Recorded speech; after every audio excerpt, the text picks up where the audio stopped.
ঝিঙে ফুল ভাজা করেছি লাল লাল করে তেল দিয়ে, আর এই যে ডাল রান্না করেছি, আর এই যে কচুরলতি দিয়ে আর আলু দিয়ে ভাজা, আর এই যে টমেটো দিয়ে আর আম দিয়ে চচ্চড়ি হয়েছে। আর আজকে সোমবার তো ওই জন্য নিরামিষ রান্না হয়েছে। চলো মা নিম পাতা কীভাবে খায় তোমাদেরকে দেখাই।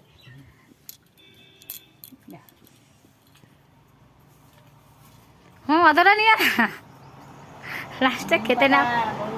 বন্ধুরা, নিম পাতা খেতে হেভি ভালো লাগে। নিম পাতা না, নিমের ফুল। নিমের ফুল হেভি সুন্দর, একদম মসমসে হয়েছে, অনেকটা তেল দিয়ে তাই দেখ সুন্দর লাগে। বন্ধুরা, যার যার খেতে ইচ্ছা করবে চলে আসো আমার সাথে, সবাই মিলে খাবো।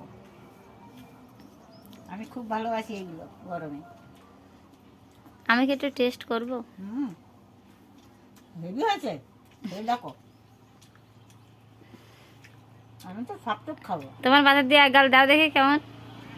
অল্প অল্পই, একদম 2-1 দানা না, অত অত পারবো না।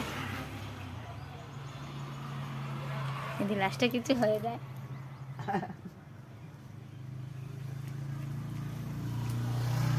এমনি মাছ মজে ভালো লাগে, খাও। দেবো বাবা গো।